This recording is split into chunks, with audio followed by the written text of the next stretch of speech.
William Osler was a Canadian physician and one of the big four founders of John Hopkins Hospital.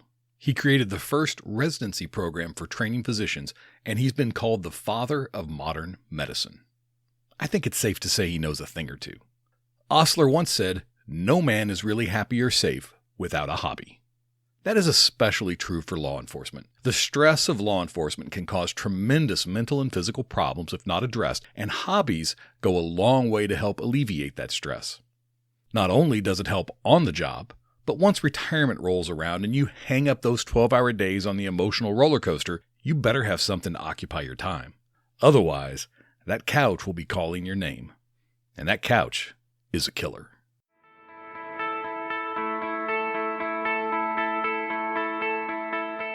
It's time to start telling our own stories. I'm Steve Kellums, and welcome to Blue Canary.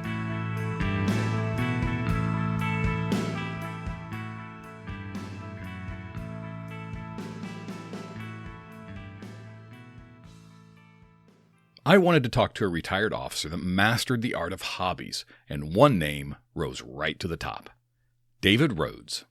Dave started with the Indiana University Police Department in 1980 and spent the next 40 years patrolling, investigating, and training new officers. He retired as the lieutenant in charge of training at IUPD, and while his law enforcement career is impressive, his off-duty life is just as interesting. In my opinion, Dave mastered the art of hobbies, from martial arts to music to becoming a published author. Dave is never bored. Dave, thank you so much for coming on and talking to me. I really appreciate it. Oh, you're more than welcome, Steve. You know, it was interesting because when I reached out to you and asked you to come on and talk a little bit about your life after retirement, you said, "I'm not very interesting." I think you are incredibly interesting with the things that you do, the things that you did, and things that you're doing right now. But before we get down that road, could you take a few minutes and just talk about your law enforcement career, how you got into law enforcement, some of the things you did, and how long you were doing it? Sure. I started at the IU Police Department in 1980. My cousin worked at the police department, and through him, I actually met the chief of the IU Police Department at the time was George Huntington. And I never asked about the police department or anything else like that. We just would talk from time to time. I worked at a chemical factory in Indianapolis, and he got word to me that they were accepting applications, and he was wanting to know if I wanted to apply to the department. So I thought, well, why not? I don't plan on working at the chemical factory for the rest of my life, so that seemed interesting. So I put in my application and went through everything and was accepted. And then from there, back in the day, there was over 100 people that worked at the IU Police Department. Times have changed, right?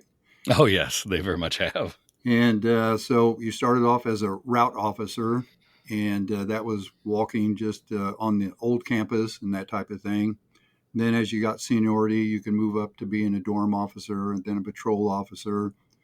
I did all those things. I also worked in investigation for a while and then became a supervisor over a shift and then a supervisor over the part-time officers. And from there, I was able to start teaching at the academy. Then I ended up at the department. I was ended as the training lieutenant. Now, you spent a significant amount of your time teaching brand new officers, working with that academy portion. How long did you end up doing that? Let's see, I think I taught firearms for the first time in 1983 for the academy. And then over the years from there, I got more and more involved with it. I just found that was a great fit for me. I really liked working with the academy. Well, and you were such a great teacher as well. I had the opportunity to train with you quite a bit throughout the career. But what was funny is when I went through the police academy, you were already training a lot of the academy people, but you had moved into investigations and were doing narcotics a year that I went through the police academy. So you weren't responsible for how I turned out, but you were responsible for how a lot of people turned out coming out of IU. Well, I couldn't tell you how many people I actually taught. It was, again, would have been for 37 years of academies or something like that, plus different in-service trainings. And I was asked to come and train other departments as well in different things. Again, just a lot of fun. And spending such a large portion of your life being involved in law enforcement. How did you, or should I say, when did you make that decision to retire? And was it difficult? No, it was not difficult because of my age. Um, I kind of started thinking, what would, how would it be perceived if I, God forbid, had to shoot somebody at 69 years old or 70 years old? The first thing that's going to come in question would be your age and could you still think cognitively and that type of thing. So I started thinking, I don't really want to become an embarrassment for the department. And so I kind of started cutting back on things. And I just thought 70, that gave me 40 years there at IUPD. I thought that was a nice round number. So that's what my decision was based on. It's interesting because between the two of us, you retired at a very late age, and I retired really young. And I think that you see that in law enforcement quite a bit, the age range of your people retiring, and every person doing that has to deal with different issues, right? Yes. Yes. Everybody will retire for their own special reasons. Now, did you take any steps to prepare yourself for retirement? Not really. Actually, there were a few steps that I would have taken a little bit earlier. All I did was save money, put it in a bank account and that type of thing. Obviously, now looking back, I probably should have had some investments going, so I would have gotten out with a little bit more money. I didn't use very many sick days. I don't get sick very much, and so I did have money coming to me, reference sick days and that type of thing. But as far as, okay, what do I need to start doing or planning for? I was just going to walk out the door and keep on doing what I did off duty and be happy with it. And retiring at the late age, I'm sure that some of the people listening are like, "Oh my gosh, that's too old to be doing law enforcement." But you were in fantastic shape. You've always been in fantastic shape as long as I've known you, and a lot of that had to do with your martial arts background. How did you get involved in martial arts, and how did that become a major part of your life? A friend of mine, well, actually, it was late 60s, it was 1969. And around that time is when you had Bruce Lee doing things and different stuff. And I had an interest to begin with. And a friend of mine came back from Vietnam and he had started taking karate. And we talked about it. And I lived in Indianapolis at the time. And we drove around and looked at several different schools. And I joined one, liked it, liked what was going on. And again, that was 1969. And I've been doing it ever since. And you teach martial arts. It's not just taking it, but you actually teach it. You still travel around and teach in a variety of different locations about it. What type of martial art is it, and how does it affect? Because I know a lot of people that you've trained over the years have taken it up. How does that help with the law enforcement side? Well, one, I think hopefully when you do martial arts, it tends to make you want to stay in better shape. And it gives you a reason to stay in shape if you're going to be rolling around and being active and that type of thing. But then the particular martial arts that I do, or mostly do right now, small circle jiu-jitsu, involves locks, taking people to the ground, controlling people, striking only when you have to, thinking through on situations. And I think it applies a little bit to what you have to do in law enforcement. Another thing I think is that I'm going to use the word calmness, and I don't know if that's correct. Please correct me, but always seem to have this air of calm about you. And I think that the martial arts really helped with that. And I've seen that carry over to some of your students as well. Some of the officers you were training really developed a nice sense of calmness and maybe confidence. And I think that probably comes a lot from the martial arts training, right? Yes, I would believe so. When you've trained in areas, then the first time that somebody tries to hit you, take you to the ground, gets in your face, etc., you've already done it. Yes, in training, but you've already been there, so to speak, and you're already thinking, well, okay, I understand what's going on here.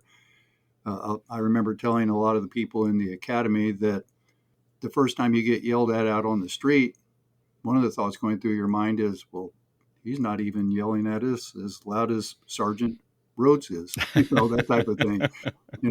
You want to stress yourself a little bit not in a real stressful situation, but in training so that you're ready to handle whatever comes your way out on the street.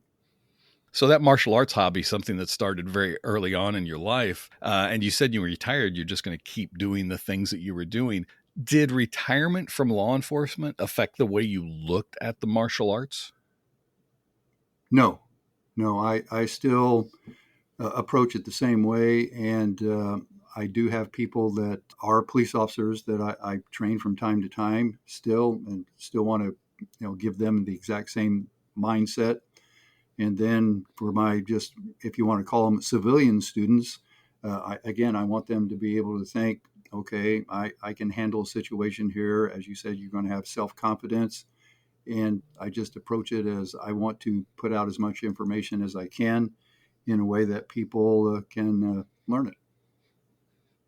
So with that martial arts hobby, one of the other hobbies that surprised me about you when I first found out about it was music, and that's been important to you for a long time. And you started doing musical hobbies as well. I mean, martial arts takes up a lot of time, but a lot of practice and working with that. But so does music. Tell us about your musical hobbies.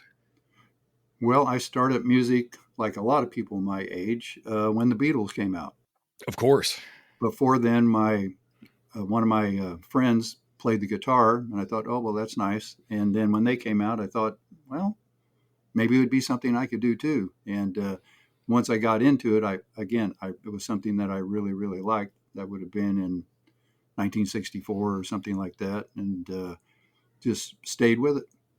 So over your time playing guitar, you also got involved in playing in bands too, right? Played in a few bands in school and right after high school, and then got involved with some bands here in Bloomington. Yes. Like I said, we talk about the hobbies and that taking a lot of time. Did you ever struggle finding time to practice playing the guitar, or was it something because you loved it, you just kind of made that time and set it aside? Well, you always make time for things that you want to do, and finding time to do martial arts and music wasn't hard for me to do. Now, are you still playing music? Are you still playing in any bands? The people that I was in a band with, we all got busy all of a sudden, and we've never actually gotten back together again. I don't know if we ever will, but I play the guitar every day. Speaking of getting busy and finding that life change is a little surprising, you ended up having some kids late in life, didn't you? Yes, I did. Yeah, they're actually 17, getting ready to graduate high school right now. And twins, right? Twin boys, yes. That probably had to have a big effect, not only on the hobbies that you were doing at the time, but then on decision to retire and all of that, right? Um, Actually, no. I found the time between me and my wife to we could take good care of the boys and do whatever we needed to do, and I was still able to continue teaching martial arts and going and learning martial arts and going places. My wife, is a musician, and so there's times when she's going to be gone for a weekend or a week or something because she's a, a professional horn player, and I take care of the boys, or took care of the boys back then. And then sometimes when I was gone, it was just on her. But we were able to juggle everything successfully. I think that's interesting because a lot of officers that you'll talk to will talk about how busy they are. They talk about how law enforcement becomes so much of their life and that's all they do. And when you ask them about hobbies, oftentimes they say work. And that's not really healthy, is it? I don't believe so. And a long time ago, I made the decision, it was based on what other people said and that type of thing, that when I left work at the end of the day, I thought nothing else about work unless there was something, major planned for the next day or something like that. When I was done with shift, I was done with shift. If I had a case report that still needed a little bit of something to do to it, when I came in the next day, that's when I did it. And I really tried to separate the two, my life and police life. I'm sure you don't remember this conversation, but early on when I started doing firearms training and working with you, we were at range one day and that kind of conversation came up, and I'll never forget you telling me just that. It's like, hey, you've got life and you've got work. When you're at work, you work. When you're off work, you live your life. And I don't remember if those are the exact words, but I remember it having a profound effect on my personal life and what I was doing off the clock, which I think really helps maintain mental health when you're on the job. Yes, you can't think about the job 24 hours a day. And that's not to say that after you go home, suddenly something clicks in your brain and you go, oh, I forgot to add that to a case report, or whatever else might suddenly jump into your brain. But you file it away and go, okay, I can't do anything about it right now. I'll take care of it later. Now, I don't know why any of your hobbies ever surprise me, but when you told me about your first book, Written in Stone, I was surprised that you'd taken up writing. I don't know why I was surprised. Again, like I said, your hobbies always seem to kind of surprise me. And that Written in Stone, you did that quite a bit before you retired, correct? So it wasn't necessarily in preparation for retirement, but were you thinking about taking up, becoming an author and carrying that over after retirement, or did that never even cross your mind? Well, I thought that I would continue writing after retiring, but that wasn't going to be a main gig or anything like that. Like everybody else, when I think about retirement, I think about taking it a little bit easier. So I'm not working, so I'm taking it a little bit easier. And then again, writing is just something that helps fill in the time. Yeah, and that's, I guess, has writing helped you deal with some of the transition from full-time police officer and trainer to retirement? Probably, again, it's something when I walked out the door for the last time, that was my last day there. And it was time to move on to other things. Now, I'm going to say, oh, 2 or 3 times a month, will have a dream about how I'm still training somebody or doing police work or something like that. So, once a police officer, always a police officer. But again, I've not had that much trouble separating the two. So the writing was just something to, again, keep me active, just like running and working out and doing martial arts.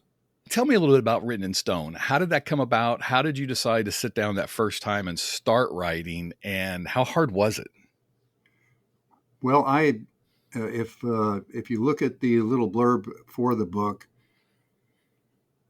when I was about 11 or 12 years old, I found a rock in an alley up in Indianapolis where we were living. And back in the day, before computers, you had typeset.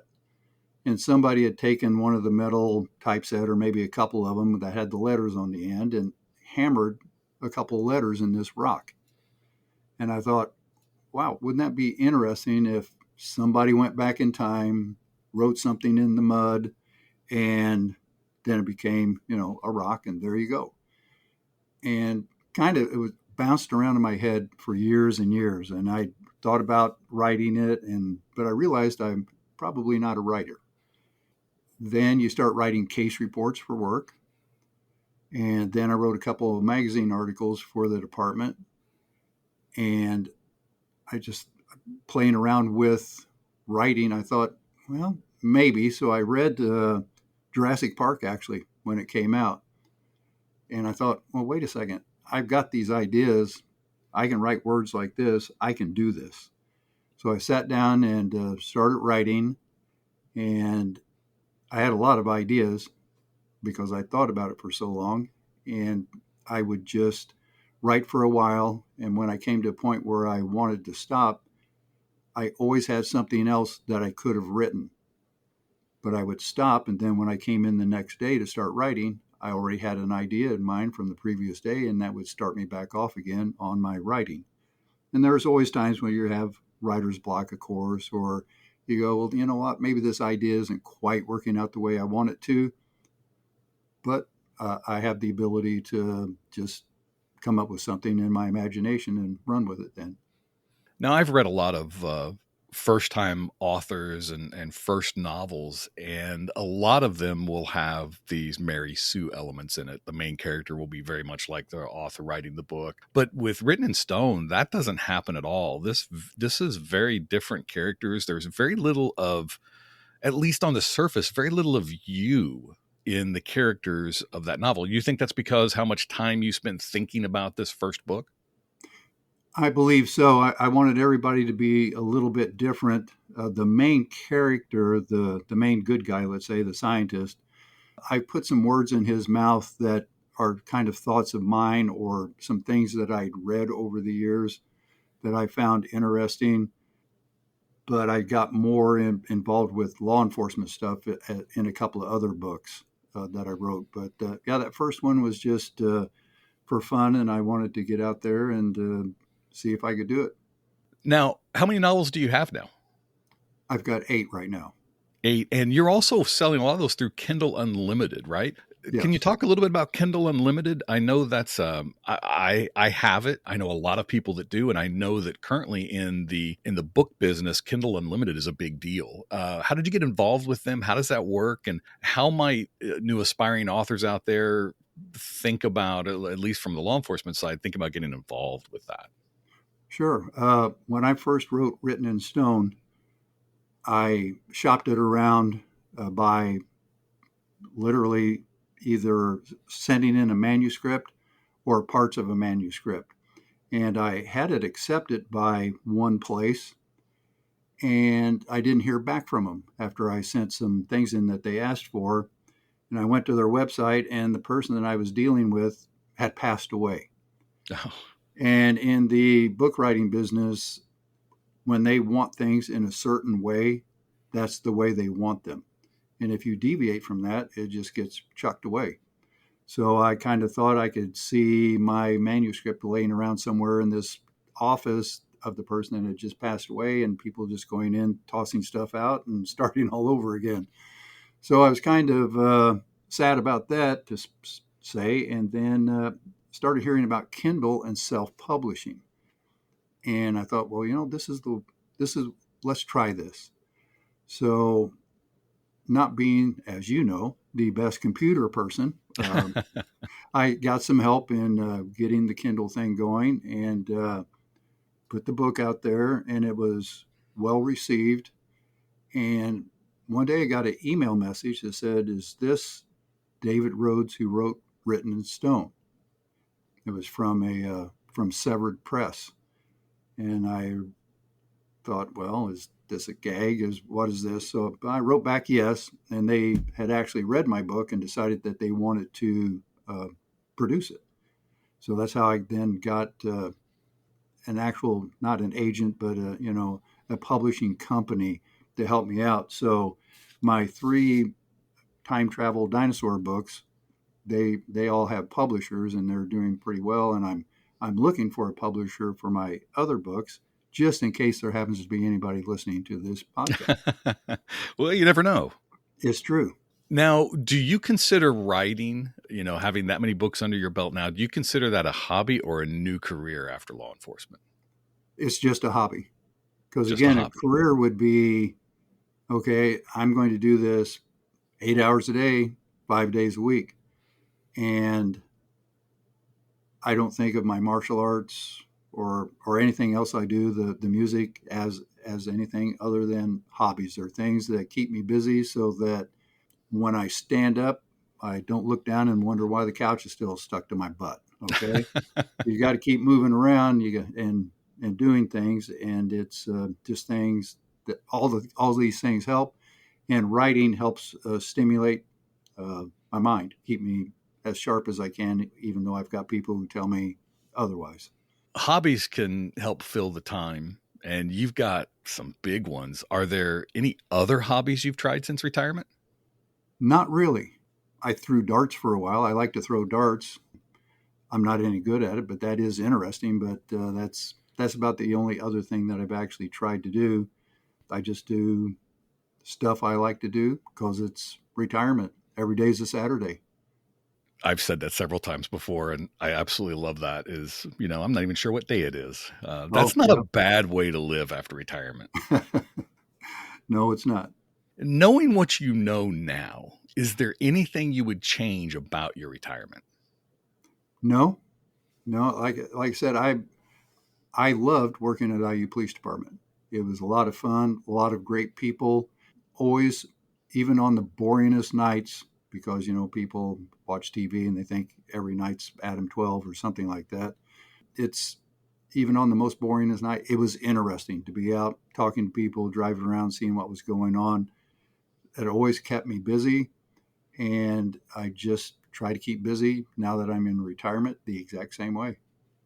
As we wrap this up, do you have any advice for any of those listeners out there that are getting ready for retirement or starting to think about retirement? Do you have any advice for them? Get with a retirement planner, somebody that can tell you this is exactly what you need to do. Over the years, I've talked with officers who said, I'm going to retire.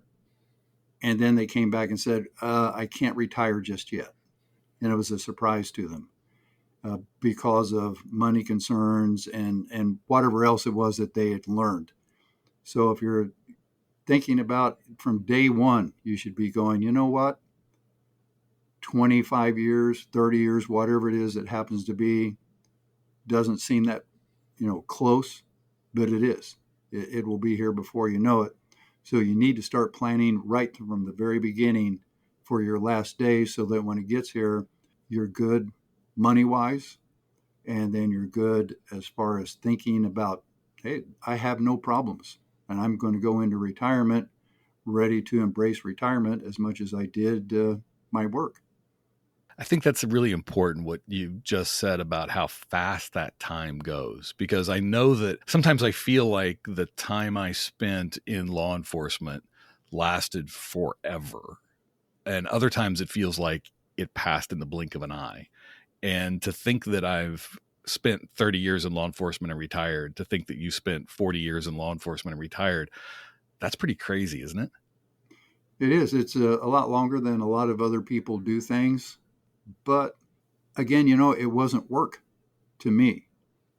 It was something that I really loved to do because, again, I got to be a police officer. I got to be an instructor in a lot of different things, got to meet a lot of different people, both inside and outside of the department. And that's what a job, in quotes, should be, not actually a job. Dave, thanks so much for taking the time out and talking to me today. It's awesome to hear how wonderful your retirement's going, and I want to congratulate you on that. And again, just thank you for your time. Oh, anytime, Steve. And I appreciate you having me on your podcast. In the show notes, we have a link to Dave's author page on Amazon where you can pick up his novels. I do recommend them. And that's the story we have to tell. Thank you for joining. As always, I'm curious what questions you're getting asked. What isn't the news covering? What story needs to be told? Connect with me at bluecanarypodcast@gmail.com.